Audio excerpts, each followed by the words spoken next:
It's so tough, you know, when you've been doing it for as long as we have, that processes change, and like we've moved now into a much larger system. And because we've been fine tuning all these dials one dial at a time over 7 years, 8 years, and now we have, I'd argue, one of the best Pilsners in the world. What's the new Voodoo Ranger? What are we? I just wrapped up. I just finished up 11 labels for what we're coming out with in a week. We look at it from the label perspective. We always are like, how, you know, if people and our consumers are taking pictures of our beer, what does it look like? And so like that goes into the label, and it doesn't, but we get to have fun on the beer side of things. It's a conversation that Casey and I have like once a year. It's like, why is Four Noses successful? Why have we grown at the clip that we've grown? Warning: may contain profanity, alcohol consumption, high standards, liquor laws, adaptability, wild provisions, and/or peanuts. I am Woodstock. Shit. Oh, Jesus. We were all going to say it. You guys didn't say it. I started with Four Noses, February of 2015. And I was doing just the sales component. Before that, I was doing estimating for a demolition company, which is not fun. We have to talk about that. Yeah, we absolutely can. And it was a weird spot in my life. And after that, I was, you know, kind of in this strange spot. And my wife and I were chatting. She's like, "Well, what do you want to do?" I was like, "Look, it sounds so stupid, but I love drinking beer." Yeah. And she's like, "Well, figure that out then. Like, go figure it out." So I became a certified Cicerone, which is like, you know, the beer version of a Somm, and interviewed with Tommy. They were about 6 months, 7 months from opening, or had just opened their doors. And distribution and sales was a big part of the business model. And so I was hired to run just the sales at that time. And I was basically delivering kegs out of a beat down CRV, and started to build the sales up. And as the company started to grow, we started to put more people in the sales area, and we didn't have a marketing team. So I kind of took that on. And so for a long time, I was the director of sales and marketing, had a child, took a step back, started to help a friend out with a much smaller brewery. And then about a year afterwards, Tommy, the owner, called me and said, "Hey, do you want to come back and just do the marketing side?" And I said, "Yeah, that sounds awesome." So I came back June of last year, and I'm stoked to be here. It's, you know, I love this place. I poured my heart and soul into it for 7+ years, and it's good to be back. So, yeah, it was funny. We were chatting when we hired Casey. I was like, "Oh, you know, I've been here a long time." He's like, "I'm never going to be able to catch you as far as like, you know, how long you've been here." And so I gave him an 18-month gap so he could kind of overtake. Very kind soul. His mustache is right there with him. Yeah. So I'm the longest tenured employee. That was what I make that.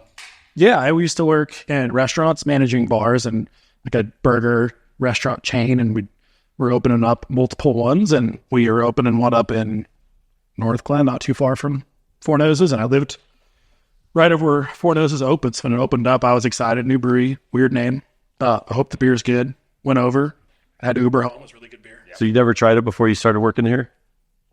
Well, This is all prior. This is got here. Okay. He's got Mug Club like number 3 or 4 before the brewery opened. So literally opened up across the street from my apartment, and I was managing bars. And so I was Mug Club number 4. Yeah, Four Noses, pretty sweet. And, shit. we were staples at the bar, and Four Noses started canning beer, and they were canning the canning line was not very efficient. It took like 7 people to go very slow. And so we had volunteers, which is not legal, but I did work here. I didn't have any jerk. So I would volunteer. I was happy to do it and get a case of beer out of it, you know. So I was hanging out in the canning line, and Dustin was delivering Four Noses beer to my bar. We were one of the first accounts to carry Four Noses, and out of his personal vehicle, different times. And Tommy offered me the job to manage the tap room, which had been like a bar operations guy for a chain of restaurants, manage this little tap room. But Tommy convinced me, and I hated my old boss. So I said, screw it, we'll take a chance, and I'm going to bartend a lot more. Like, as a bar manager of a small tap room, there wasn't much to do. Like, write the schedule and schedule the food trucks and make sure you got beer. Now what? right. So I bartended 4 or 5 days a week. And now we've grown. We've that tap room turned into a very, very busy tap room, one of the busier ones around. And then we opened up another brewery in Boulder in May 2020, middle of COVID. Great time to do that. Great time. Somewhere along the way, that first year, Tommy was like, I'm really busy. Can you help me do payroll? Go through all these paper. We used to do our timesheets on paper books and like go through, do all the math, figure out the tips, set the numbers to this lady, and it's done. And then maybe 6 months later, he's like, hey, you know how you're the HR guy? I was like, what? And he's like, well, you do payroll, so you're kind of like HR. And I was like, okay. And I just grabbed that and ran with it and turned out to really like it. I enjoy compliance. That sounds really boring, but like staying up to date on labor laws and making sure that we're good to go on that stuff. And I really, really enjoy making sure people are like happy at work, and that as we grow, like that's constantly this challenge of when you're growing fast, it's tough. And as you grow, like in cultural changes, you need to be no longer doing volunteers and doing things the right way and stuff. And so I've ended up taking over that title and enjoying it. And we've since opened, we have 4 tap rooms. We all have very talented GMs who make me look good. I don't have to do too much. I'm a pretty hands-off manager. But Wait, Four Noses has 4 tap rooms? We have two under Four Noses name. We opened up that's right. Wild Provisions. That was the May of 2020. And Odd 13. And then Odd 13, which we brought into the fold October of 21. So, man, half that staff that was at Odd 13 is still there. Same manager, same artist, same, just really talented, passionate people that have made it very easy for us because they just never stopped working. They just took the reins and kept going. And so that was a previous brewery that was running independently, and y'all acquired them? yeah, Odd 13 for a long time. I think, Hazy IPA was when we started in 2014 and 15, Hazy IPA wasn't in the state of Colorado yet. And so, Odd 13 really, there was a certain brewer that now owns Primitive Brewing that really took it upon himself to say, what kind of beers do I really like? And really wanted to make something, from where he was in the New York and in that area. I wanted to say, like, let's do a hazy beer. And at the time, it was like this weird, brewers were kind of talking shit about it. And they were like, if it's hazy, it's lazy and all this dumb shit that is now like completely forgotten about. But he, Odd 13 was kind of revolutionary in the state of Colorado to say, we're going to make something hazy. We're going to focus on the hops. We're going to make it balanced. And then through, no fault of their own with some yeast management issues and this and that, like their brand just started to fall apart over the years. And it's sad because, from our eyes, like they were so ahead of the time. And so for us, it was an absolute no brainer. Like the juice was delicious. The people were awesome, and we had an opportunity to kind of bring them into the fold. And so for us, it was an absolute no brainer. And if you remember, that's the one I was telling you about, Jace, that it's all comic book themed, the artwork, the vibe is rad. Yeah. Like, and the artist Kai, she's so talented. I get to work with her now on the Four Noses side of things.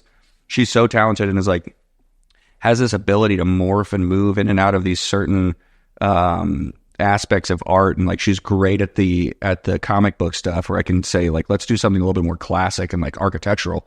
She'll draw that up in, 2 hours and have something to me. It's really cool to work with an artist that is as a chameleon and can kind of do all of these rad things that, before we were really illustrating and using, our own terrible drawing techniques on a lot of this art, with the exception of our owner's brother, who did a lot of the, first art and some of our core cans.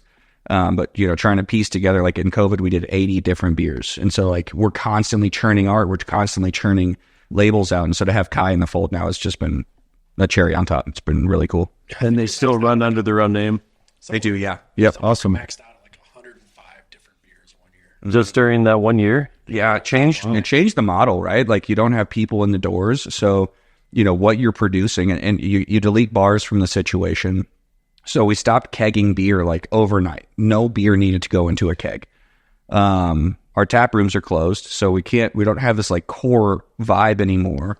So we got to be super flexible on what we wanted. And so we had, at the time, like these daily Zoom meetings, which seemed outrageous to be on a Zoom call for 2 hours. And now it does, but it was, trying to figure out what's next. What do we want to make next? How do we want to push ourselves? And it's really kind of morphed and changed the brand into what it is. Like, without COVID, I don't think you get something like this, honestly. And just I don't think we would have felt the need to be pushed, you know? What is this that we're drinking right now? This is Low Life High Spritz. It's a collaboration with our great friends at Lady Justice, and it is our take on a spaghetti.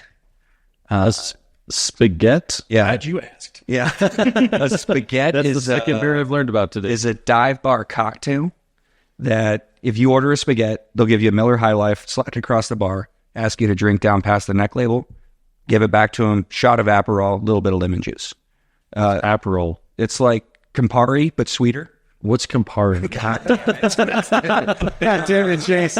You've traveled more than It's a bitter aperitif. It's like a red, super red, so like a Like really Negroni. sweets. So Aperol's definitely on the sweeter side, but it definitely has some like weird bitterness to it. Campari is the most bitter thing outside of like Malort you've ever had. I do like a lot of Aperol spritz and stuff like in the Med. Bingo. This is basically an Aperol spritz with the champagne of beers instead of champagne. Perfect. Yeah. It's basically It's delicious, by the way. beautiful in the high life. It's got that just pink colors. Our go-to brunch drink for sure. And yeah, we tried to replicate. I think we got damn close. I think we got damn close. It's hard because you can't just dump Aperol in a beer. It's against the law for one.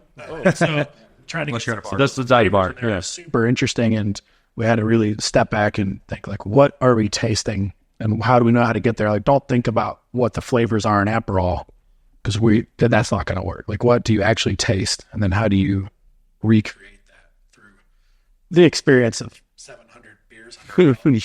And neither Dustin or I are brewers, but we certainly love jumping in, trying to figure out how we can make I like your drink. stuff.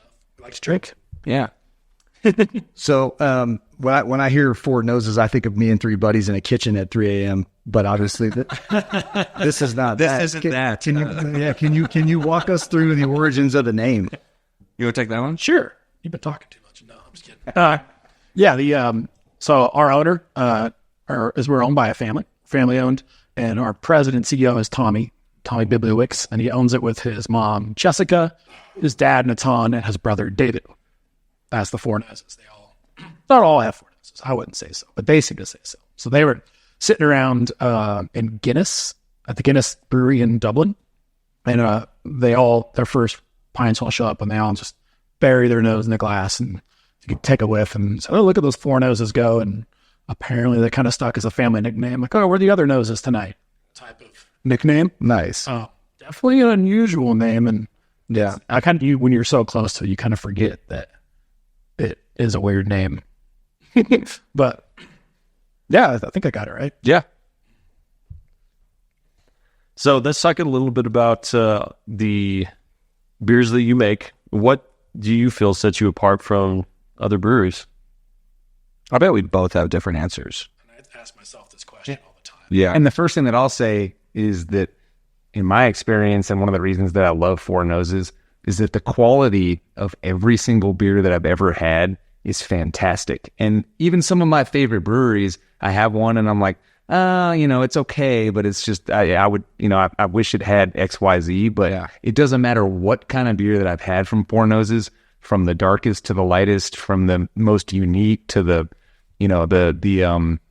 what is it, the pineapple velvet, the velvet series in general and all that. And I just feel like how the flavors, it hits exactly what you think you're going to get. So that's what I think sets it apart. But obviously, Execution. No, that's awesome to hear.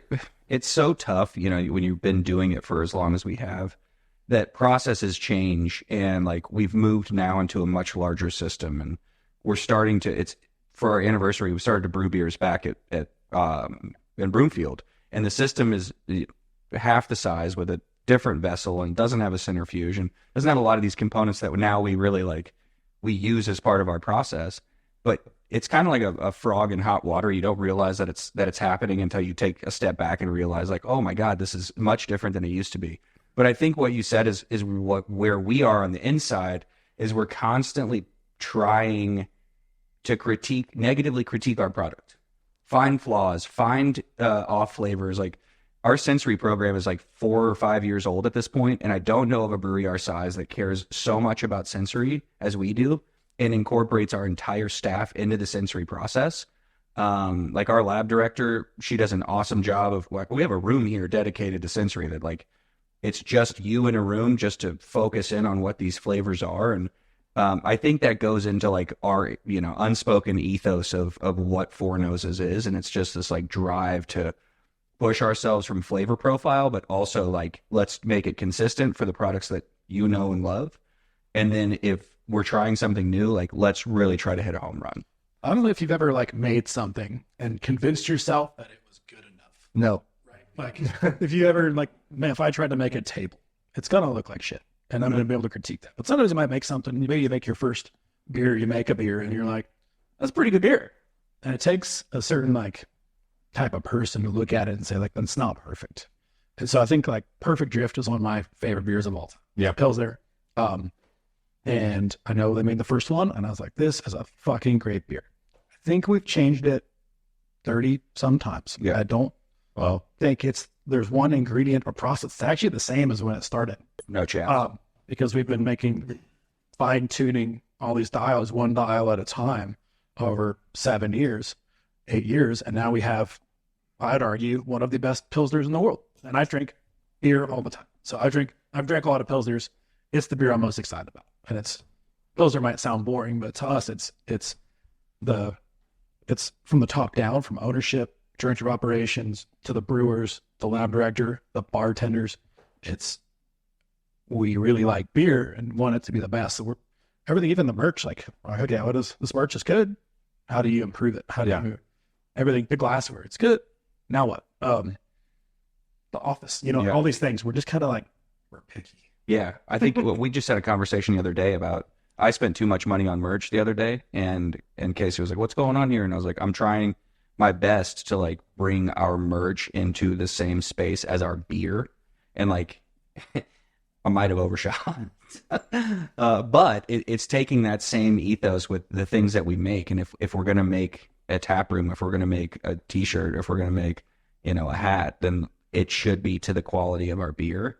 And that's kind of a newer thing for the two of us, is like, let's try our best to see, how do I get someone that's been in here one time and be like, that shirt's fucking dope. Yeah. I cannot live without it. One of the coolest. That shirt is dope, by the way. Thank you. And that Perfect Drift shirt that's out there, he's going to walk out of here with one, I'm sure. That fishing shirt. Oh, it's just beautiful. That's what I'm talking about. One of the coolest parts of our job. One, I would give ownership a lot of credit. We have a lot of autonomy.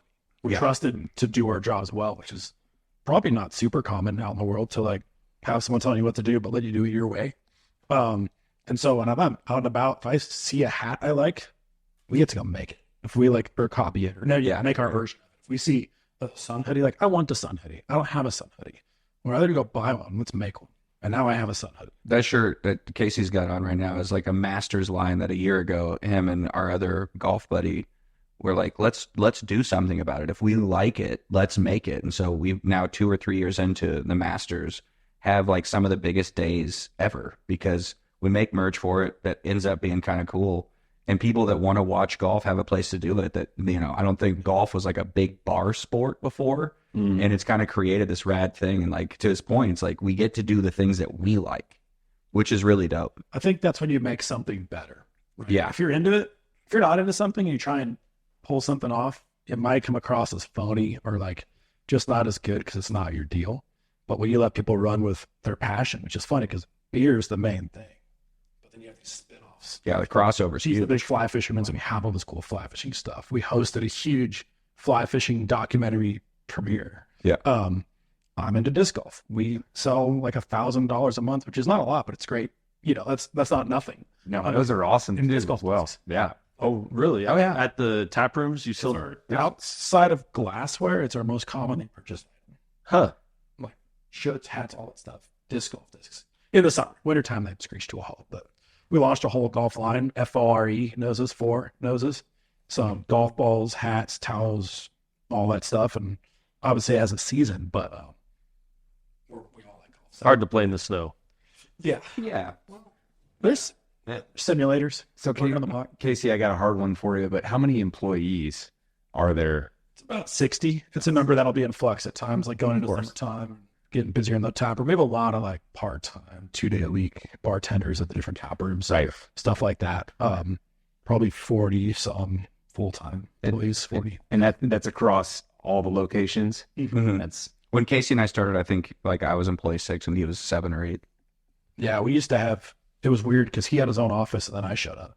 And I used to feel like I was encroaching on him just to work in the tap room. Yeah. And then when we left that location, that office housed 5 people plus a community desk.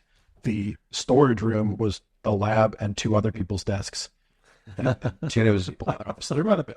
it was never cooler than 93 degrees It was so hot. It was the top of the building, like above the roof. above the brew house and steam built brew house. Yeah. Into that space. And that was all in Broomfield, the original location? Yeah. Okay.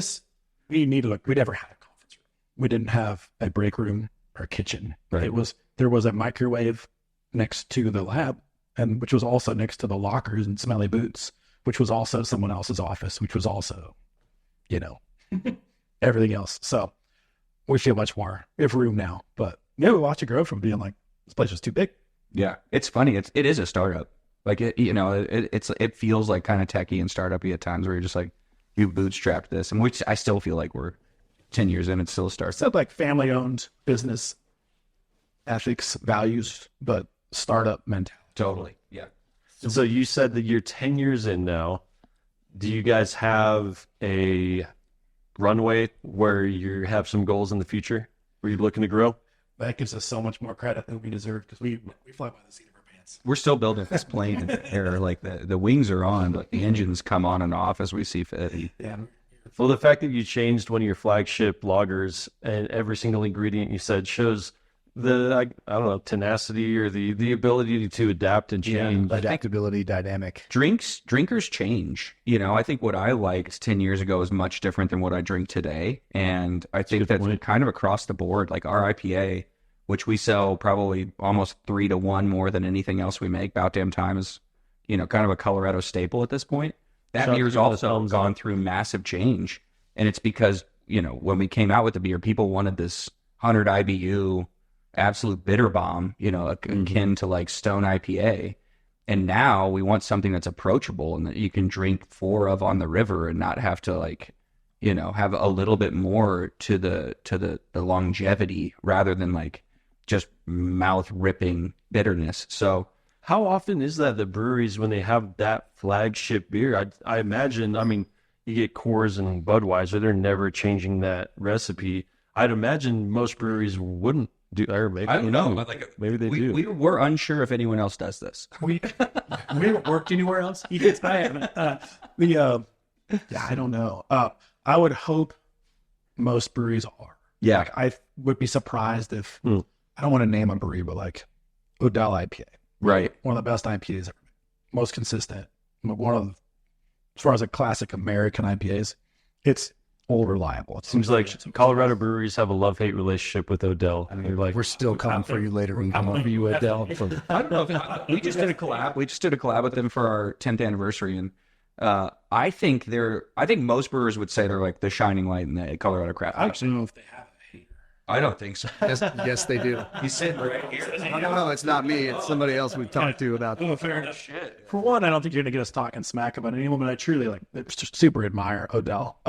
Because that regional size brewery has been really difficult to manage. The size of like all of the little guys like us are chipping away at their world that they've been around in for a while. They're on every tap, and suddenly these 300 new breweries open up and are taken away from your share of the pie. And then some of those legacy breweries didn't adapt fast enough. They were afraid to change their beers. They're like, Well, with size becomes difficult to change, right? It's like if you have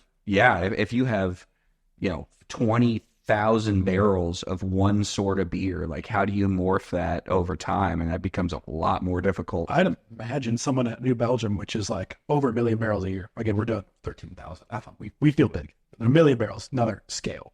There's probably someone doing marketing research and panels and trying to figure out what the next best name for a beer that comes out in 6 months is, and like getting packaging and deadlines and the whole supply chain. What's the new Voodoo Ranger name? What do we? I just wrapped up. I just finished up 11 labels for what we're coming out with in a week. We will be like, we have an empty tank. What should we put in it? And then we will come up with a beer. And I swear it could be in the tank the next day and on a liquor store shelf 2.5 weeks later. Yeah. No, that's not our favorite way to go. No. But we have done it for sure. And we'll continue to do it. Yeah. Until South Park mentality, get it out in a week. So we're agile. And I think the big breweries, like I'll say Boulder Beer, because that's kind of a brand that's Yeah.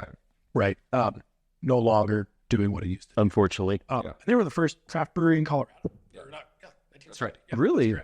They were the first beer? 1973. First craft. Yeah. 1970, 1973, something like that. So they didn't come out with new beers that often. And then when the world started changing in 2011, 13, right around then, they weren't adapting. They didn't come out with You think that's what happened? haze and infused. It wasn't haze, yeah. It wasn't really what people were expecting. And it was the world changed around it. They should have changed the beer to be what people hoped and expected it to be. I'd be sitting at a old Chicago and someone said, "Can I get a hazy beer?" Like, we have haze and infused. Some uneducated bartender, and they get it, and they're unhappy. No one's happy. And that brand eventually just fell by the wayside. I was going to say, great play on words. Their chocolate shake porter was Shake was, I think, their best beer. One of the best beers, yeah. Still getting made. yeah. We were Really? Who makes it? So Boulder Beer sold the rights to make their beer, like licenses it out to a contract, to Stem Ciders, yeah. It's a cidery, who has it made by a brewery in Denver, Sleeping Giant. Oh, that's right. At least that's how, if something changed. I don't No, that's but what it's kind of behind the scenes. Yeah. Sleeping Giant's a massive brewery that does not make their own brand. They contract brew for other people. That's the Sleeping Giant. I like that. Exactly. They made a beer for like Clint Eastwood's son, that kind of stuff, right? That anyone can like go to them and make a beer. And so I forgot about that. I've heard there's no Dirty Harry's Ale. it's called Made Here, but they don't say where here is. And it's not made anywhere. It's contract, but it's not made. It's a weird Swinging Made America, as are most. So so Stem owns it, makes it at Sleeping Giant. Sleeping Giant, distributes it through someone else, and somehow in the way, I'm based on her name, Day, I refer to her first name, but that she's older, right? And she still gets a little licensing fee, my understanding. So What are the founders? you might see her husband, Frank Day, started Gordon Biersch, Old Chicago. That's right. Bunch of other restaurants. One, you can still get that beer at DIA, which is crazy. They have a bar there. Yeah. They don't have a bar anywhere else, but they got one at DIA. And just won't die, but it seems like it shouldn't. Yeah. I don't even know how that all works out, but everyone seems to be happy keeping it, But Yeah. I just think that's a good example of a brand that didn't adapt until it was too late. Now they've adapted. It's like Well, we always look at New Belgium and like we always scratch our head. Like to Casey's point, like they have these, trying to make moves 6 months in advance because they have to. But from a craft beer lover and like from a liking Colorado beer scene, we're always scratching our heads and be like, it's all voodoo. It's all voodoo all the time. Yeah. Where's the New Belgium brand? Right. Like what? And now Fat Tire has two separate things going on. It's just like, Wait, what's that? I haven't heard of. so there's like the Fat Tire has changed into almost like a amber. it's a pale ale. Is it pale? Is it pale ale? Yeah. And then they also have like a white, which is just like a Belgian white. it's They're still both called called Fat Tire. So they've made some interesting decisions. You go to your standard, I don't know, airport bar. It's just going to say Voodoo Ranger. But that could mean like 9 different things. You could get a pumpkin beer. You could get a hazy IPA or a West Coast IPA. And I don't know. Even down in Texas, you go to Walmart, you're going to have multiple voodoo. Forest and stuff. Yeah. For Their branding got confusing. You could find 10, like obviously our stuff all looks different with a tent, but their stuff is like, I can't ever tell who makes it. What's funny? I mean, we say that it's like, but something's working. It's working. You know what I mean? Like we're Every bar has it. every we're scratching our heads. Americans like skulls. They have more money than they do. Smarter. They must be smart. There's one. Well, they got that Bud Light Skull. level now. But they're InBev now, I think. Kura and Ichiban. Japanese company. Yeah. Oh, I thought they were InBev. No. No? Oh, okay. Well, It's almost Way to do your homework. it's almost too big. Like InBev doesn't really do it anymore. But they had a model, and it was like maybe 150,000 barrels, 200,000 barrels. There was their sweet spot. New Belgium would have been too much of a lift. Yeah, it wouldn't have been their wheelhouse. Yeah. And then AD just unloaded a bunch of breweries to Tilray. It's a publicly traded Canadian wheat. cannabis company. And so they now own 10 Barrel, Breckenridge Brewery, Sweetwater, I think, a handful of breweries. do me a favor and just grab that thing, just pull it a little bit closer up in your Put it right in your mouth. That'd be a shame if we went this whole Oh, time. that's a little you guys bit hadn't better. heard a damn thing. What? Would it? So One beer in particular that I want to bring up for these guys, because it's one of my favorites, is El Jefe. Yeah. Whenever I make a trip down south and I'm driving, or if I'm going to check a bag, I make sure that I'm bringing some El Jefe with me. Awesome. They're not hot chocolate Not stout. to drink while driving is. Well, no. I'm bringing it down to the guys and stuff like that. I think there's a handful of varieties that I've seen really far. El Jefe con leche, I'm pretty sure, is sitting over there, as well as a few different varieties. But as far as like a quality stout, it's hard for me to find one that just sits at the level that El Jefe does. So, Yeah. I think we draw a lot of inspiration from food and the way that we look at beers, like from a culinary standpoint. And El Jefe, I think, is a great representation of that, because it's the base beer is like bold 8.5% stout with cinnamon always. Like that's the base. You're always going to get cinnamon out of that beer.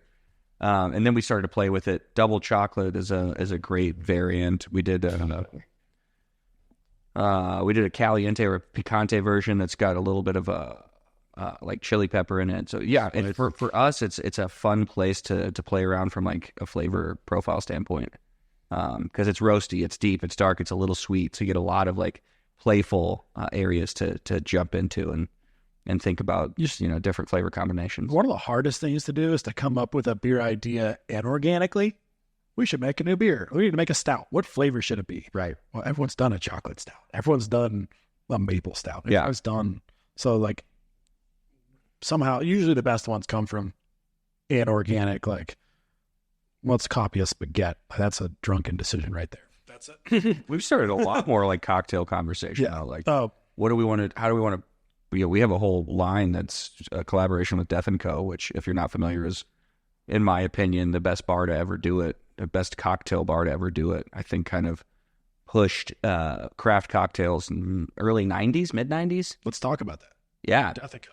Yeah. Death & Co., I'm assuming it's a play on the Dead & Company? No, or no? pre- No, it's I way think before it existed Dead & before the Company. band. Yeah, Death & Co. is, before like the early 90s, craft cocktails were almost not a thing. You could get, maybe a Manhattan and an old fashioned every once in a while, but like pushing the boundaries of what cocktails were wasn't necessarily a thing. There was a bar called, I think, Milk and Thistle in New York City. Yeah. And they beat Death & Co. But Death & Co. is one of the first to really like make a name for doing like the craft cocktail resurgence. And you have books you can buy at the store, like Barnes & Noble, that they have made. One of them won a James Beard Award for like cookbook. Yep. And so they had this bar in New York that was like this icon. Like you had to get on a list and, this is kind of, I had the book and I'd never been to the bar. This is that kind of level of stuff. So they opened a Denver outlet. Yeah, 25 years after the first one. So that they took their time. Was it that long? That's crazy. Yeah. Took their time, and for their second location, they chose Denver. Didn't realize they've been around that long. Yeah. And so they opened, and we were sitting around one day and saying, let's collaborate with people who aren't brewers. Like anyone who makes anything. It was a collab. I don't care if someone makes a freaking table or like. Yeah, it was a Backpacks. COVID conversation. Yeah, like how do we change who we collaborate with and mix it up? And we reached out to anyone could write a name on the wall, and you were in charge of me. And so Like that. Yeah. someone wrote Real Dill Pickle. Yep. Like they made pickles. Yep. And we reached out to them. That turned out to be an amazing We part. still make that beer. Michelada with the Real Dill is still a beer we make, and that's 2.5 years old. And I was like fanboying over Death & Co. and sent them a cold email to like info@Death & Co. And I was like, hey, I'm not trying to sell you anything. Just want to get together, collaborate. We think what you do is great. And got nothing back. So emailed them again, like, hello, just checking in, see if you guys want to work together. And someone like the beverage director was like, man, emailed CC the local bar person, like, let's make this happen. So I felt like a sales pitch, but trying to be like, we really don't know what we're going to make. I don't want you to sell our beer. I want to like make something together. I don't know if it's a cocktail with beer in it. I don't know if it's I don't know. yeah, But ultimately we decided to try and mimic one of their cocktails in a beer. And I don't know why we picked that beer. that was so stupid. What was it called? Monkey's Fist. Monkey's Fist. It had like carrot and elderflower. So that they took it, it's the most delicious cocktail I've probably ever tried, and it's like it's got carrot eau de vie in it, so it's like this carrot liqueur that you can't fucking find anywhere. Or can we tell carrot liqueur in our beer? So, we're like doing experiments with carrot powder, and we don't usually dump beer. Like our guys are pretty good at like, if we're trying something new, they usually get it right. We do like benchtop testing and stuff. I think we put 2 different pilot batches down the drain. Yeah. Not dumped all of them. Yeah, they weren't good. And I had to circle back and figure out how to make this beer, and that was a great learning experience. And again, that was the first time we had to make the process of like, stop trying to take the ingredients of the cocktail and wedge them into the beer. Yeah. Taste the damn cocktail and think and reverse it how you would, if you didn't know what was in it, how would you reverse engineer these flavors? And that was a really good practice that we've got to use since. But I feel like every time we pick a cocktail, we're like, God dang it, we picked something so hard. And But what is Spinnerella if you get it down? 4 of those now. Yeah, I think we're on for number 4 or 5, something like We've done a few, and we learn a little bit each time and try to, it's a boundary pushing. So is this your favorite of all of the? This isn't even one of them. This is this is a different one. Okay, compared to this one. Thinking a little bit more about like Our ability to make that on the first try came from the other. yes, We wouldn't have been able to do that the yeah. first time. We have a I don't want to take any credit. Like, we're not the brewers, so I want to just make sure, if anyone who's listening to this knows that there's Andrew and Max and Arthur and these really talented brewers who are out there making the beer, and people who in downstream, the cellar team and the packaging team are all like take their jobs pretty seriously, and so we get to enjoy it, and we often get to come up with really cool ideas and make them figure it out, which is probably gets old on their part, but I think too, it's like a puzzle, and the more people you have doing a puzzle, the faster it gets done. And so like Amanda and Max and all these people that help put the puzzle pieces together. If it was just Casey and I, the beers would fucking suck. But like there's a way to get to the goal, and it's rarely that we don't get there, and we always put the puzzle together. And it's kind of nice to like figure that shit out, because again, if it was just me, I'd be like, I don't even fucking like shout out like Sam, the sales director. Yeah. Like, all this experience of like figuring out how to make a beer. It's not just the brewers, it is everyone's. Yeah. And it's welcome. We try not to be too siloed in our own departments. We're a little too small to be. Stay out of our way. We're the marketing team, and we're the brewers. We kind of need to help each other out and get we all drink beer, so we can all put our noggins together and come up with something. But Well, I got to commend you guys on this one, because first of all, it's fucking delicious. Yeah. Second of all, it's stepping into a space that is not traditional, right? Right. And I would, this is my own personal theory. I'm curious how you guys weigh on this, but I blame Instagram for the rise of the craft cocktail. I think people want stuff that's visually appealing. I went to a place in Houston last week, and they set shit on fire in the cocktail. And yeah, I get it. And I do love a good old fashioned when the occasion calls for it. But when you're doing something that's in this format, visually, you don't really get the opportunity to compete with that aspect of it. So you really have to bring it in terms of the quality and the idea and the execution of what it is that you're doing. We look at it from the label perspective. We always are like, how, if people and our consumers are taking pictures of our beer, what does it look like? And so like that goes into the label, and it doesn't, but we get to have fun on the beer side of things. To your point, I was just in Mexico, and we were at this, it felt like a fancy place. It was just kind of, it was fancy for the sake of it. And the guy at one point says, "Get your phone out. It's about to be really cool." And so I got my phone eats first. Yeah, I got my phone out. And then all he did was like crumble the shit that was like, it was like a big old chip. And he took the big chip, and he just looked at me, and he just crumbled it on top, and then just kind of like, and then it kind of like fell on it. What was that noise again? And I had my phone out, and I stopped recording. I was like, that was nothing. That was zero. Like, what the fuck is this guy talking about? My 4-year-old does that, and I don't want her to. But it is interesting. It's like, things should be pretty, but they don't always have to be. And they can be pretty in your mouth, as I like to say. I'm stealing that. That's maybe getting it tattooed on me somewhere. Only pretty in your mouth.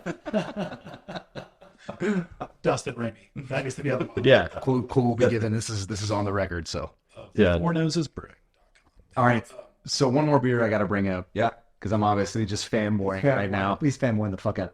By the way, we appreciate it. Yeah, this is great. It's fun when we get to like see people excited about it. I miss bartending because I get it every day. People are like, "Oh, it's so good," and you always get that like daily feedback. Sometimes we're just like in our own little world, and it's fun to see people come in and be excited about But we make it. And for dudes to get excited about pumpkin beer. I was just about to say, you know what I'm going to say, and it's We are pumpkin sluts. we are pumpkin sluts. We are total pumpkin sluts.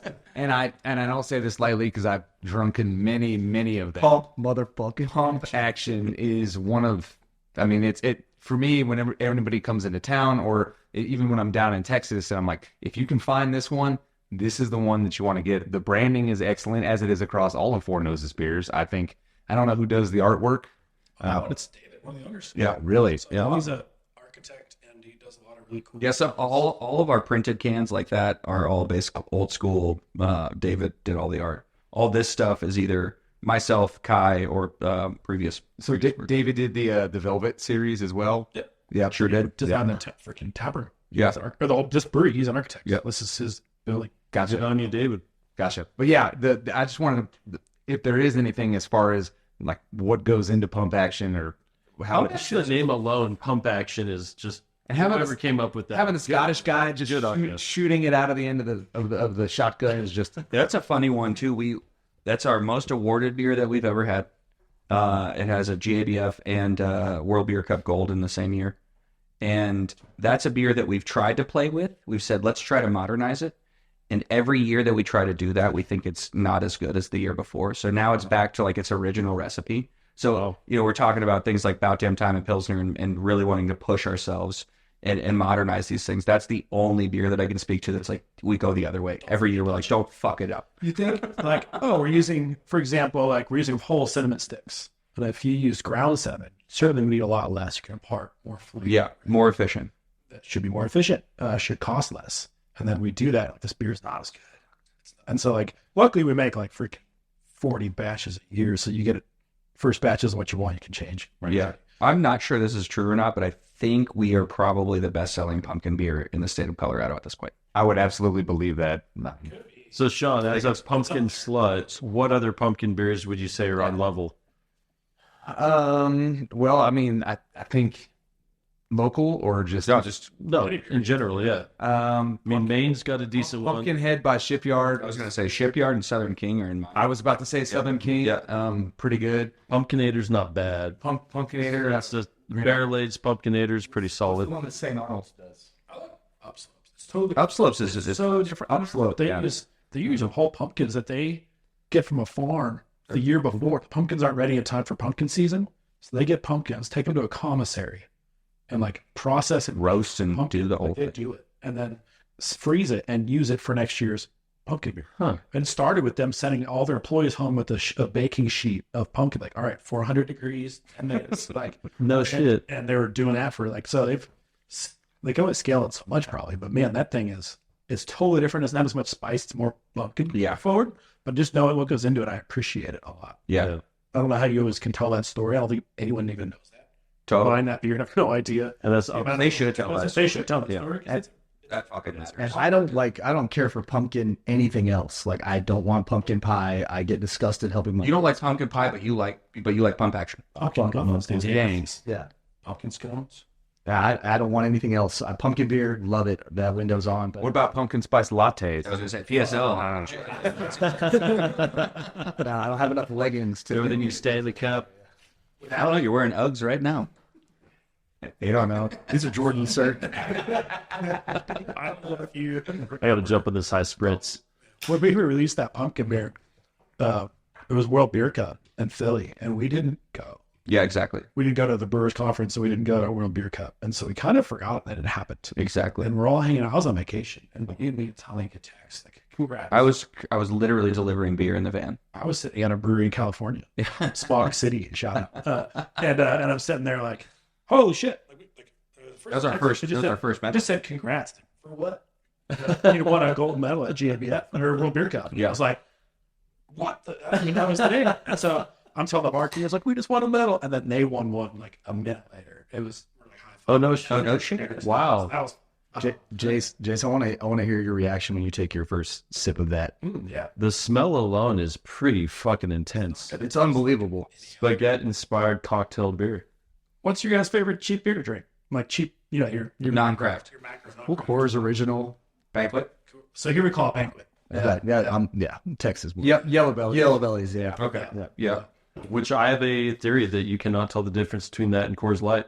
Whoa. I'll put some money down between like we two get half and half. I'm telling you right now, I've done it with you. I've done it with you at your house, and half the people got it wrong. Me and you got it right, but we both admitted that we were kind of guessing. There's a sweetness. You don't even lie to me. Don't even lie. Oh, I just did it last week. I did it side by side. We're gonna get some like highlights. Coors Light more than anyone in the world. He said he's from West Virginia, and he closed his eyes and he got it wrong. I couldn't pick out all the light beers from the lineup, but I could easily pick out Banquet. It's got a unique flavor. Corn sweetness. Corn, exactly. It's corn, and it's a weird way to make beer, but it works. I like it. So what I literally had was drinking one yesterday. So what's y'all's favorite non-craft? Same? Yeah, it's either Banquet or High Life. Yeah. Yeah. Modelo for me is coming in. I've been drinking a shitload of Especial lately. Down south, that's the go-to. So I had High Life in my fridge. I usually don't like High Life as much, but I've been drinking spaghetti like every weekend. So they're cold. The spaghetti are insane. Are we throwing Modelo in as a cheap beer now? Because I've got some wet us back home. They're going to be a little bit upset. You know, well, It's pretty cheap, man. it's pretty Damn, I'm in the wrong business. Well, I'm sitting here like trying to figure out, like, no offense to whoever made this, but I don't know what that says. What's that say? Rio Tinto. A tea. You're literally married to a Mexican, bro. I speak more Spanish than my Mexican wife. No, so Rio Linto. So this is actually pretty solid. I know a lot of guys down in Texas that they would seek this out if they try it. Casey, talking to you, my man. Mexican style lager brewed with lime and sea salt. Pretty good. Pretty good. But this low life is insane. It's good. It's freaking awesome. Yeah. Like, do you all distribute to Texas? We do not. We only distribute Colorado, a little bit in Nebraska, a little bit in Wyoming. You know what I need to talk to? Do I need to talk to Bezos? Nebraska's getting more play than us. Well, so Texas liquor laws are fucked. Yeah. The reason why craft beer was shit before is because you couldn't go into a tap room and then take beer to go. That changed right in the last 7 or 8 years. Mm-hmm. So that you saw a resurgence of craft beer in the state of Texas. The other piece of it is if you're a brewery that puts their ABV on a can, it has to be exact. If you're sitting into the state of Texas, exact is tough. In the state of Colorado, it's 0.3 plus or minus. So on this, this says 5%. It could be 5.3. It could be 4.7. Texas doesn't fuck that way. They have to. It has to be precise. Yeah, and a lot of smaller breweries like our size don't have the ability to test their ABV like that. That takes a piece of equipment that costs about $170,000. Oh, So yeah, alkalizer, Yeah. 50K at the low end. Yeah. So, but you can pay, send it out, but I send out every batch. Is that? yeah, that's crazy. Yeah. So Texas is a cool state in a lot of craft beer areas, but the ability to get it down there is really difficult. I'm probably I really pay attention to liquor laws, and I'm fascinated by them state to state. I know Colorado like the back of my hand. Texas always confuses me. And when I went there, County. ago, I went there years ago, and I got it. I couldn't buy a beer, but I could buy a tour, and that came where two beer took. And all the people working were volunteers. They weren't even allowed to I'm like, how does fall? Free labor is illegal, dude. Like, you can't. Unpaid internships even got to come with college credit or money. But that's Right. Free labor is not unless you're a nonprofit, and these weren't nonprofit breweries, so somehow legally they had to be volunteers, and then they couldn't even buy the beer. I had to buy a tour. I didn't want to go on the dang tour. I wanted the beer. It was hot. I've seen breweries before at that time, so It's changed a little bit, John. Yeah, and that's why I think there's more breweries popping up. I think So we've actually been in a regression. We've had close to 200 closures in the last 18 months. hasn't been balanced by openings as well. No. really. No. We've also had a lot of closures, but exactly balanced by openings. I would call it maturity, right? Restaurants close all the time, and then you've also got restaurants opening all the time. Right. And it kind of reflects the economy a little bit. If there's a recession, it's not going to open as many, but then we've been balanced out. And back in the day, you could open a brewery in a back alley warehouse with no air conditioning and shit branding and mediocre beer, and people showed up and drank it. And nowadays, the standard is so high. So a lot of breweries that maybe opened in that era can't hang anymore. It's not it worked then. Perfectly good business model in 2014. And the brewers are stubborn, so they will just let All that can't pay payroll, so I'll just keep it moving. You know what I mean? All business owners are stubborn because it's their passion. It's what Right. they've made. They don't want to let it see it die. And if you've gotten to the point where you're missing payroll, you've gone too far, right? It's Right. livelihoods. You need to cut it. But that we see it happen, and we've seen. There's always like this. Wow, how come some breweries succeed? How come some failing? It's everything. There's no aspect you can sleep on anymore. Everything has to be perfect. It's a conversation that Casey and I have like once a year. It's like, why is Four Noses successful? Why have we grown at the clip that we've grown? And because I mean, in Colorado, there's a handful of breweries that opened when we opened. That was kind of a boom in Colorado. It was that 2014-15 area, and there's maybe 2 that have stayed with us, but even then aren't quite to our size now. And so we always ask, why? And we always come down to it's literally everything. It's the fact that we care about everything. So I'm a data guy. There was a brewery that was very near and dear to us in Houston that shut their doors recently. And they had a great tap room. Their go-to-market strategy for retail was like 4 packs of tall boys like this were like $24-25. Yeah. And they took some risks. They did some weird shit, but they also made some bangers, and it didn't work out for them in the long run. And I'm just curious, like how much from an analytics and pricing standpoint, how do you kind of figure out where the sweet spot is? Because you guys make great products, so obviously you want that to be reflected in the value that you're commanding in the market. But how do you make sure that you don't overextend or price out certain customer segments that you want to make sure that you're keeping in the fold? Really good question, man. It's kind of complicated. Yeah. I think Give me the number because I'm just a sales guy. I just prepared these questions ahead of time. Changing so fast. Colorado doesn't play $24 4-packs. We didn't either. I think that's why they shut that. I mean, there's some states that do. We are the most price, maybe Denver and Portland are the most price conscious beer buyers in the country. We might be one of the more expensive breweries. Not might be. Yeah. We definitely are, and we're okay with it. Like if you're, if you're going to go car shopping, in my opinion, like there's some levels to it, right? And we want to be in that like maybe German made Audi. Yeah. Alcohol has been very recession resistant, right? And I don't know if we're in a recession, but inflation's definitely happening. And so labor's going up, and ingredients go up, and aluminum goes up, and rent goes up, and the price of beer, you can keep raising it, but at some point you're no longer a commodity. You're no longer recession resistant. You're a premium good. And if you're going to your bar and drinking your beer as exclusively a premium good and the economy is not doing well, that's a really bad place to be. Now, it's good to have a premium product. So how do you find that balance? Like a product mix, right? You need to have an entry-level things. You need to have affordable beer. You need to but you can also have premium beer to make bank on. You can have high margin beer. We don't really price. One thing for those of you who are not watching the video, he's holding up different beers. So watch the video, boys. In the past, when I was managing bars, was this like, we bought the keg for $100, so we got to price it at this price, this certain percent markup. That's the rule, like John Tafford bar risk crap. And I was like, well, that means I can't ever buy this one beer because it's so expensive. And so we'll never get to sell it because I can't sell a $15 beer. But if we're making $4 of beer, who cares? Why does that have to be percent markup? Why can't it be dollar markup? And so when we got into here, I started figuring out it's not about what it costs to make it. It's about what people, I don't want to say what people will pay for it, but like, how good is the beer? If you happen to make it for cheap, great. If it costs you a lot to make, the consumer doesn't really care. You can't slap $24 4-pack on it because it costs you X amount to make because you didn't get good yield and you use expensive ingredients. Unless the customer believes in that ingredient, they don't give a shit. They're like, that's an expensive 4-pack. I'm not buying it.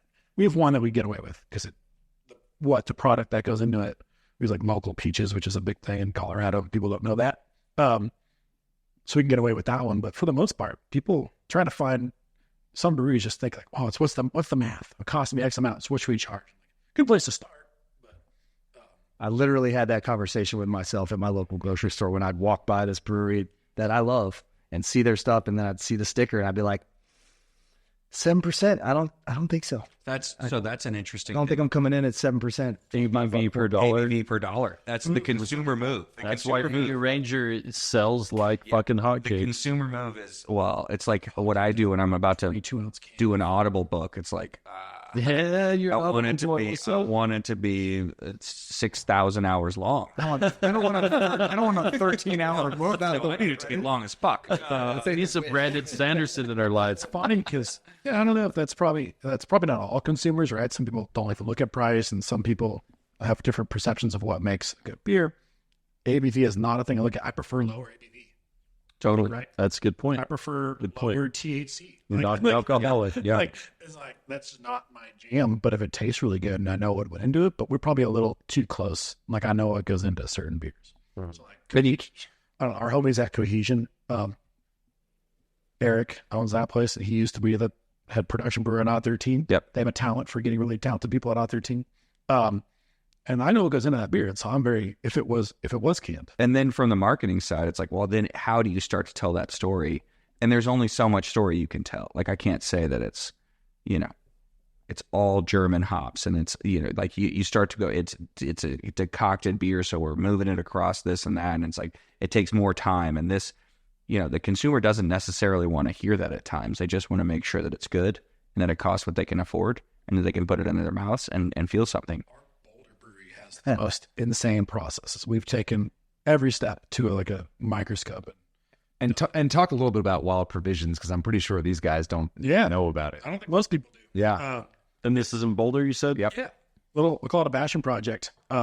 We wanted to make wild sours, and we want to make Czech style lagers, which are two beers that were exciting for us. But to do it right, you need time and space. Wild sours will sit in large wooden vessels for years.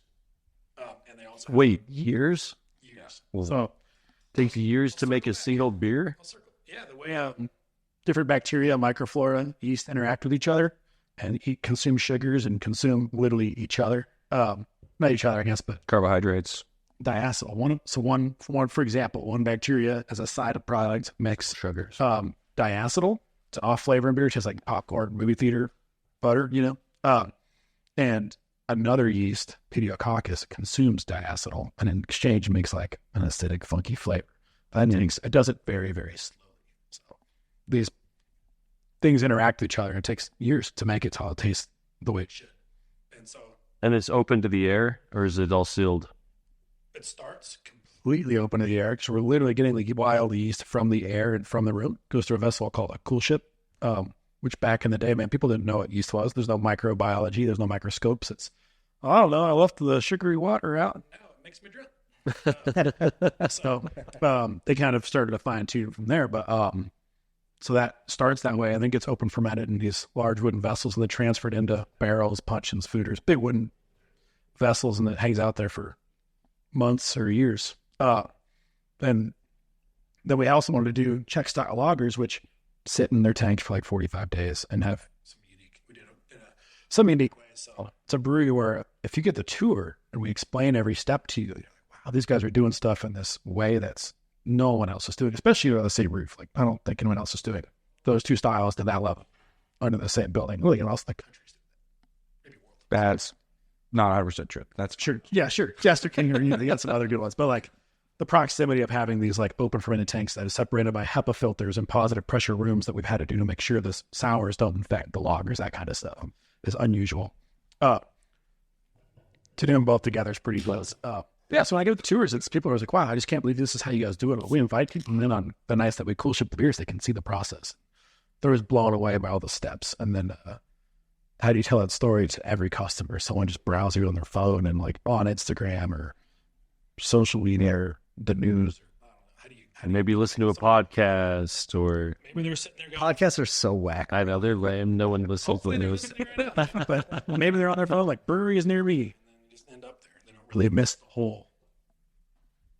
So it's always a challenge. How do you tell the story of how you made it? Because How do you build the value? Because once you understand it, it's clear what the value is. You understand, like you said about that lager, you would pay anything, but until you have the knowledge that you have, you're never going to get to that point. use our voice to educate.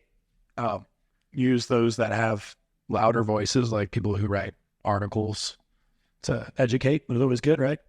Wherever we're featured in the newspaper or magazine, and people are telling how we got there. That's good, but that's a good question. We're sometimes we feel like we struggle to get the word out. Why doesn't everyone get it? And if we knew that, that'd be the $1 million answer. So they have to want to get it, and I think that's the fun part about Wild Provisions is it's we want it to be approachable, and we want people to enjoy themselves in a very cool space. But we also know that it might not be for everyone. Like, and then that's fine. Like it's fine if the style of beer doesn't appeal to you.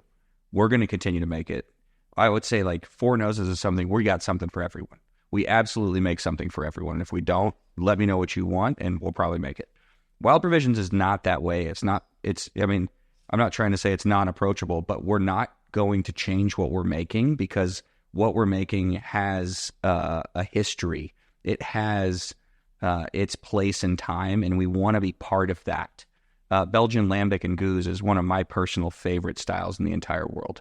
The process that goes into it, the dedication that goes into it, is not for the faint of heart, and that's okay with us. If a beer takes 3 years to ferment out off flavors and sit in a barrel and create depth and complexity, and then we fruit it with Colorado grown fruits and like that, and then that bottle ends up being $30 and you don't want to buy it, I don't give a fuck, because we're super proud of what we just created. We're talking when we carbonate it, rather than plug in a tank and just pump it full of CO2, we add priming sugar, but rather than just use priming sugar like anyone else would, we use Colorado honey. Like there's every step is like this, like has it perfected. It can sit in your cellar for 15 years. Like if this is a beer for people that don't like beer. This is a beer for people that want to enjoy wine. This is a beer that, like, if I gave it to you, like, this isn't exactly beer, right? And I'm like, it's malt, it's hops, the hops are aged. Like every bit of that beer is thought of, and it is thoughtful. We made a beer with lion's mane mushrooms from Jake Plummer's mushroom farm. Jake Plummer, the quarterback. Did he play for the Cowboys? If not, I don't know. Kidding. Nobody cares about the Cowboys. I know. It's a fun brewery, and it's niche at times, and that's okay, because it's really good and what we're excited about. Sometimes you got to stand on business. That seems like authenticity and integrity are pretty important around here, just in this little conversation that we're having. So commercial appeal, but also an artistic, a respect for the art as well, I would say. Yeah, I think Wild Provisions in and of itself is an homage to classic Belgian Lambic and Goose and classic Czech style lager, and we want it to be that way. Do we add like vanilla to a cool blackberry sour? Sure. But do we also spend 3 years making what the people in Belgium call Goose? Yeah, we also do that. And it's, By the way, I learned about Goose today. I just heard that word for the first time today. Gueze, not Jose. Yeah, Yeah, first brewed back to back. It was like late 2020, and it's coming out. Yeah. Brewed it. It's coming out June 1st. In 2 weeks. Yeah, that was Looks like I'm coming back, Sean. Get the guest room ready. I'll get some picked up for you. 3.5 years later. That beer is ready. Yep. Wow. And it's a blend, so like the way that it's made is not just okay, that barrel's ready, put it into a bottle. This is a Goose it's a blend of 1, 2, and 3 year spontaneously fermented beer. That's for us, even the 2 year that we're coming out with is a 1 and a 2 year blend. That we have an apricot, and then we have that we finished in Stranahan's whiskey barrels, and then we have a 3 year blend that is truly a 1, 2, and 3 year blend of these products. And Way more of an art than I think sometimes beer. Beer can be very scientific. And this is what we're drinking right now, and the Four Noses side is the science, and that's the art, and the art is in the blend. Like we make the beer the same way every single time. There's no changes to the recipe when we're making spontaneous beer. It is what it is. It goes into a barrel and it sits, and then we start to play. Then we start to taste. Then we start to move. And the blend is the art of it. It's, let's take that barrel. Let's take this young barrel. Let's take a little bit of that peach barrel and really kind of come to what we want out of a blend. And I think, for us is the joy of like a classic style, which is really cool. My pants are tight.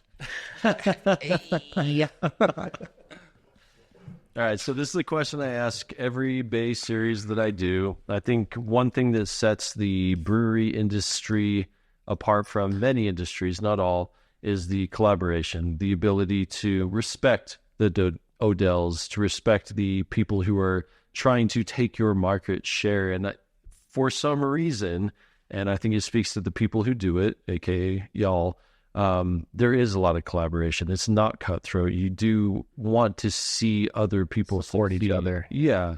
And we're all wearing different brewery shirts here as well, although we chose Four Noses during our trip. You, as people who are in the industry, who truly do understand the art form that can be, the chemistry that can be in the industry, are there any breweries, whether it's local or worldwide, that you feel are like, hey, these are breweries that people should seek out, and these are some of my favorite beers? Brother. My personal drinking style has changed in the last like 3 years to start seeking out more classic styles.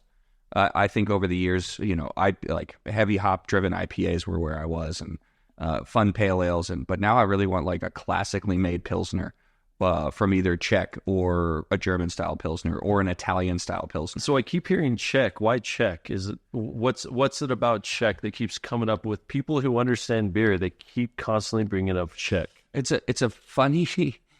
Go talk to Bierstadt, see what they say. They're a classic German. They have some maybe negative things to say about Czech. So, in my opinion, they're softer from a mouthfeel perspective. Foam is a big component. The way it's poured, foam is like an essential component of the beer itself. Even there, you can get different levels of foam within your glass, different pour styles. Go to Cohesion while you're here, and they will take you on a fucking masterclass of what Czech style lager is. For me, it's like the softness with like a very simple grain bill that they decoct. Most German lager is not decocted, which means that they're moving. I don't know what. It moves between the kettle. So it basically, you take a little amount of wort. You move it over into the kettle and you reduce that wort down to create caramelization and sugars within that small amount of liquid. And then you move that back over to the wort again. And you can do that, 1, 2, or 3 times. And it just creates this depth of flavor and color into the beer that you might not normally get if you just did a single infusion. It's a longer, harder way of making beer for, sometimes marginal gains, right? Could you make it out maybe, And what's so funny is, it has to do with the grain. Most of our grain now is like highly modified to build a recipe. We want highly under-modified grain because it decocts better. You can extract less amount of sugar right away and then decoct it to gain more sugars over a longer period of time. So even finding a grain partner, which we found now is like a Colorado grain partner, that was hard to find for a little while because it's all now built for single infusion and not for decoction. So I digress. What I'm drinking is Pilsners, and then I really, really do enjoy like the Belgian Lambic and Goose scene. I think individually, before we opened Wild Provisions, 5 of us went on a trip to Belgium to experience what Lambic and Goose is independently. None of us went together, but we all did it within like an 18 to 24 month time period. And we got back and we're like, that was so dope. And what was really cool, Cantillon's a big one. Like that's kind of the name brand, Lambic or Goose, but Dre Fontaine, there's a handful of other ones. Beer Soul is my personal favorite. They have so many styles and they're all in bottles. They don't pour off of a draft system. So typically, if it's just Casey and I that go into a place, we might be able to drink 2 beers because we have to drink 750s of these beers. We're up at like wine bottles. Yeah, we're giant wine bottles. And so when I went to Cantillon, this drinking culture was something that I had never experienced before. It was just my wife and I. And we ended up having like 8 or 10 different beers because it's a big round table. basically. Like you're just pouring. Someone says, "Oh, I have this one." And you're like, "Oh, I want to try that one," and you're just pouring up a little bit of that one. And you're like, you get to try everything at the bar, which I thought was going to be impossible. But the culture really, really lifted up this experience, and that was something that I think one of the reasons why we wanted to open Wild Provisions wasn't the style of beer; it was the culture of beer, and said like, let's make it fucking fun. Also, beer is for the people. Yes. It's not a fancy thing. No, Lambic and Goose is like this farmer product that no one actually gives a fuck about. That, you know, Americans are like, what the hell is this? I was in a bar like 2 miles. Well, can't tell it's in a bad neighborhood. I was in a bar in Brussels, like not far. And I'm like, yeah, dude, tomorrow I'm talking to locals. Local dudes like, we love beer. We're all about beer. It's like, awesome. Tomorrow I'm going to Cantillon. And they're like, what's Cantillon? Yeah. Like beer mecca. You know, I'm here for that. And they're like, The promised land. and they're like, I don't know what that is. Oh, okay. Like this isn't, not to say all, not going to paint with a broad brush. Certainly lots of Belgians appreciate it, but it's affordable. Beer in Belgium is like it's for the masses, and it comes in like grandma's water cups. And it's meant to be enjoyed. Do you think there's a quote unquote medicinal value to beer? Makes me happy. I think there's a part of, I think the carbs are good in certain areas. I think that the alcohol is never good. It's good for my brain. We make those choices. Yeah. So, Erdinger, a German brand, was really starting to push into NA. And they were really pushing into like post-workout NA. None And of it was them like for those. four athletes. They were like, here's this Fuck that. shit. But they found a lot of success with it because the Germans were like, we can't get enough beer, but sometimes the booze is the problem. Here is our creatine pilsner. You will enjoy it or you will die. That's pretty Got a good. little too good at that. Yeah. Our last name is Russell, so You gotta shorten up that mustache. I don't know. My mom's maiden name is Schnellinger. Oh, So she's we're from the Bavarian part. So we're from the part that came over here before World War One. So Nice. wherever that was, Prussia. So I did have one more question about Four Noses beer. I know that Odd 13 is gluten reduced, gluten free, gluten reduced. gluten reduced. Let's make that hard. It's gluten reduced. Gluten reduced. Almost. And I know Four Noses has not said that as far as the beer for Four Noses, but with friends of mine that are either celiac or gluten sensitive, have no problem with Four Noses beer. So Just how much you're paying attention. Like you really are like that's a friend of mine, she's out in the tap room. She has celiac, and there's very few breweries that she can go to and have their beers. And She's legit celiac. legit. I've heard that anecdote in a handful now. And now There's a reason why we don't say it. I understand. Yeah. And it's because we don't want to make the distinction between gluten reduced and gluten free. Right. And it's why we don't say it on the label is that someone that actually can't have gluten shouldn't drink beer in general, it feels like. But that's awesome to hear. Yeah, I was just curious. So we Yeah, do, yeah. we use an enzyme that does remove some pieces of the gluten strain in the beer. In every beer you do? Barrel aged beers, we don't add it to. I think that's it. That's it. Anything wild provisions. Yeah, it's just Four Noses and Odd 13. We use the same process as Odd 13. The rule is like you can't claim gluten reduced like on the label unless you've tested every batch. Right. And we're not going to do that. We're not. So we make a lot of beer. So And the last thing you want to do is put that out there, and Exactly. God forbid something. If you know, I love to hear that someone like is actually celiac and is drinking Four Noses beer. Yeah, we'll Doesn't introduce have you problems. in a minute. I wouldn't say that. But yeah, because like you're talking full on like allergy. Yeah, right. It's allergen level versus preference. So when people come in like, do you think gluten? First thing I ask, do you think gluten free? Is it an allergy or is it a preference? Right. Oh, like it just makes me sick and I have too much gluten. Like, oh, cool. Then I got you covered because I got this, gluten reducing enzyme. to make gluten free beer, you have to not use traditional grain. Millet. Yeah, like you have to use all these weird things that don't create and gluten strains. not to call them out. I've had some gluten free beer, and it's not that good. It's hard There's to a make, reason. right? And by using ingredients that I wouldn't have picked. You have to. I think if you drank beer 1,200 years ago, you would have liked it because you were only using millet and whatever the hell. That's true. Buckwheat and things like that. Yeah. Now that we know what beer can taste like. We've been fine tuning barley at 4 beers. Exactly what I'm talking about. fuck you, ancestors. Yeah, we're pretty get to be pretty picky these days. Yeah, it's awesome. We get like it's stuff. Yeah, I hear all those anecdotes of, like, you're the only beer I can drink, and that's awesome. 'Cause I would pay to not be able to drink beer. Well, I love that you guys said that you're picky, because I think more people need to be pickier, and I think that's how you achieve excellence, and to be able to freely admit that, man. I'll pretty much never send a beer back, but life is too short to spend too much time drinking bad beer, right? If you're a friend to everyone, you're a friend to no one. So you got to pick and choose your spots and what lane you want to stay in. So I mean, when you were talking about, like, we all collaborate and stuff, and we're collaborative in most industries, it's because you didn't get in. It's unlikely you got into this industry for the money. So you're probably here because you're excited about it. You're passionate about it. So when someone else does something cool, you're excited about it. You're excited about it before you worked in the brewery. So why would you be excited about it? So we see our homies do stuff, we're like, oh, that's freaking rad. And so like, you guys want to get, and we up hanging out, drinking beer at events all the time too, as part of it. We all go to the same festivals and same stuff and see each other in town. And naturally you're like, we should make a beer together or whatever. It comes with that excitement and that wanting, we're excited about beer. We're perfectionists because we like it. And so it leads to both, hopefully, good beer and collaborative mindset. One of the owners of our mutual friend was sitting up at the bar when we came back here and did this.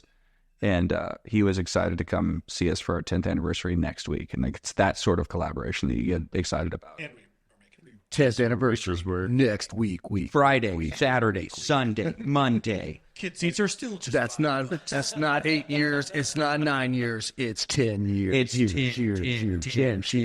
And if you're keeping track, right before we came here, I brought them to our mutual friend. Oh, hell yes. Yep. We actually have a collaboration with them for our 10 years. And that's actually what I was going to ask. Yeah. We know next week, or coming up very soon, we have the 10th anniversary. So what do you got planned? I'll try to do this off the top of my head. I'm not going to look at my phone. Try to do this off the top of my head. We have 11 beers. I know we should have done 10.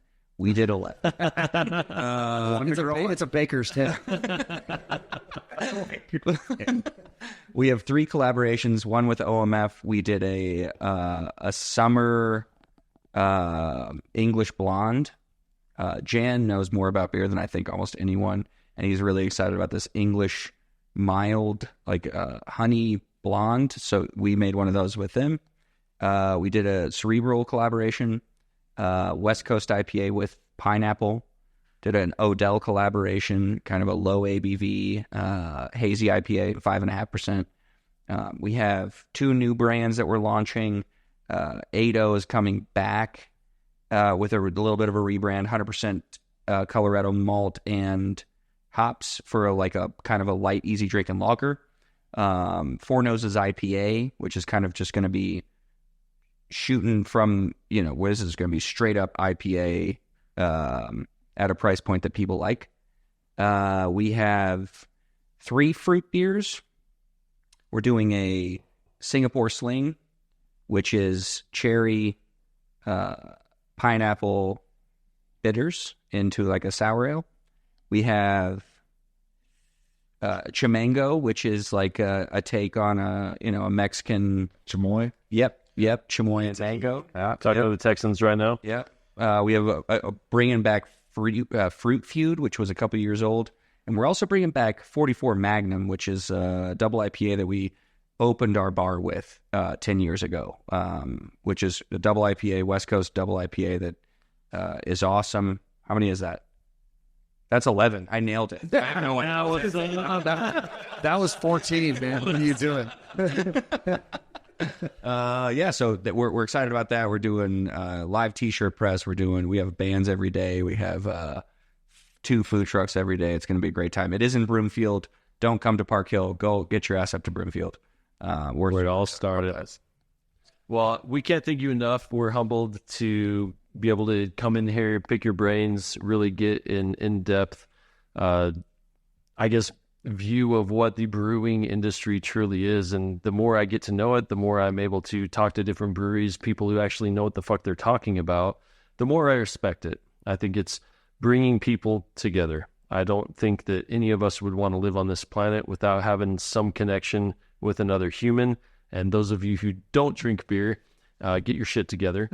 But I really do appreciate the care that you guys have shown to the craft that you have dedicated your lives to. I don't think I don't think I'm going to be able to walk away from this and really truly understand the passion that you guys have put towards it, because I'm kind of a chameleon. I go all over the place. I enjoy the breadth, and the fact that you guys have dedicated so much into the depth of that, and that's been able to bring so much joy to all of us, Neanderthals that just Everybody's slurping it down in parking lots across Colorado. I don't think 99% of the people slurping down that delicious brews that you were making understand the depth of what y'all put into it.